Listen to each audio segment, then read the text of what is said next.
I played The Sims 4 in the smallest window, and this is what happened. So this little button over here is life-changing. We are first going to install a program which actually counts the frames per second, just to establish the fact that a smaller window is actually much more beneficial. If you don't know what the FPS stands for, FPS basically means frames per second. So basically, the higher the FPS, the smoother our game is gonna be. So if you've done everything to your game, you've changed your settings, you've lowered them all, you've deleted your CC, your mods, you've cleaned up your PC, you've disabled online feature, and you're still struggling with game lag, this one trick will definitely help you. Basically, you need to open your game as you would normally do. Go to game options, graphics, which is the very first tab over here, and you can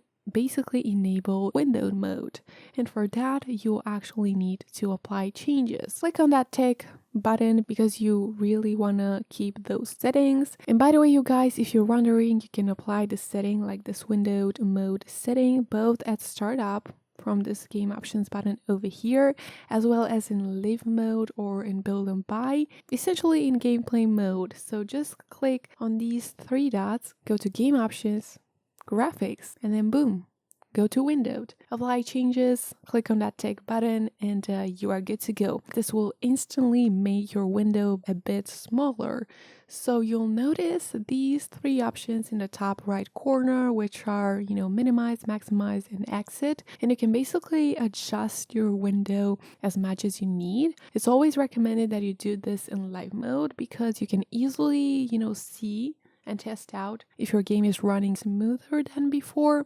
And if it's not, you might want to consider making your window, even smaller. And if you're wondering, how do I make my window smaller once I'm in windowed mode? That's very simple. You just need to put your cursor in one of your window's corners and basically just pinch it, just to drag it like so, and then your window becomes smaller. And you can do the opposite, like you can do like an outwards movement to make it bigger and inwards movement to make it smaller, right? So I truly hope it makes sense, and I truly hope that this footage is more self-explanatory. So you just need to basically adjust your window to your needs and then test out the game, see if it needs to be smaller, see if it needs to be, bigger, if you're okay with the amount of lag that your game currently has. By the way, you can also try to lower your resolution. So technically, once you go into windowed mode, your resolution will be automatically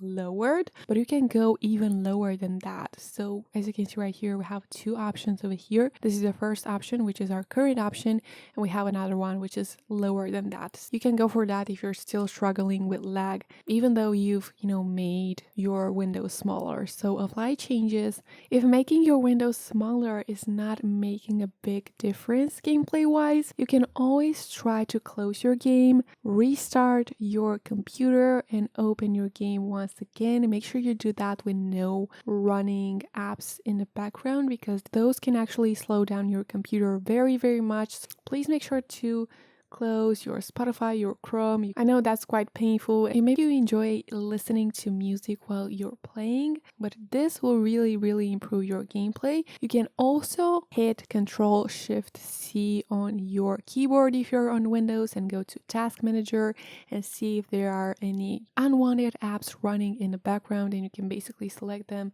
and end the process. By the way, you shouldn't do this for your vital, essential apps that are running in the background, like the Windows apps, things that ensure that your computer is running smoothly. So only limit yourself to ending the process for those apps that you've installed yourself, such as Spotify, such as Chrome, basically your programs that you have installed on your computer. Open up your game once again, see if that resolution has remained the same, and basically adjust your window a bit more. You can make it a bit smaller and test your game out in live mode so you can actually tell if there's still a lag within your game or not. Now, a pro tip for those of you who stayed until the very end, to actually boost your Sims 4 game even further, even more, you can also, number one, lower your resolution within your computer's options. So see if that works for you. If not, you should really revert changes if it seems like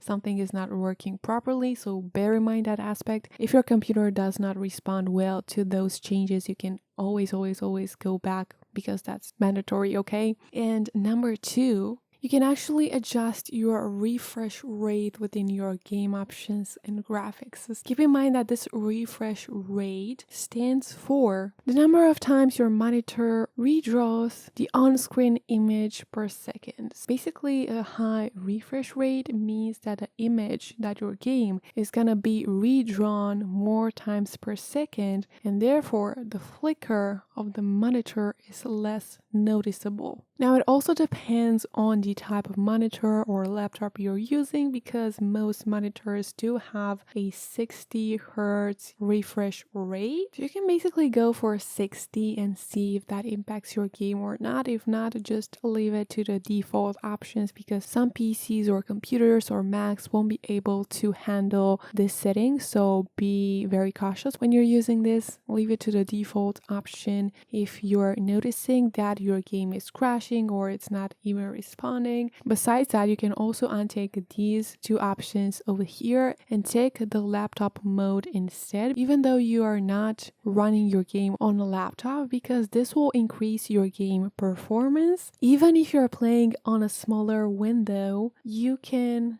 basically go to game options within live mode or on the startup screen, go to accessibility, and then you can play around with your UI scale, because since your window is this small, you might find it harder to actually see the options that are within your game. You can basically play around with that UI scale and set it to your needs so you can actually properly see the game and the controls and all that. You can do that, or you can reset it to the default value if this doesn't work properly for you. So it's definitely all about trial and error when it comes to, finding the best combo, the sweet spot of balanced settings within your game so that your game will actually run smoother than before. If you didn't know, I have a whole playlist about how to make your Sims 4 run faster. So if you're interested in those tips, those are like gameplay tips as well as computer tips that may help you improve your gameplay. So if you're interested in that, definitely go give it a watch. I'm gonna make sure to link it in my description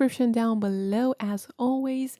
If you liked this type of content, please make sure to subscribe, like, comment, all that good jazz. Hit a notification bell to be notified whenever I'm uploading a new video, because it truly helps me a lot. Thank you so much, and I'll see you next time with a brand new, exciting, and helpful video for you. Have an awesome day, just like you. Bye guys.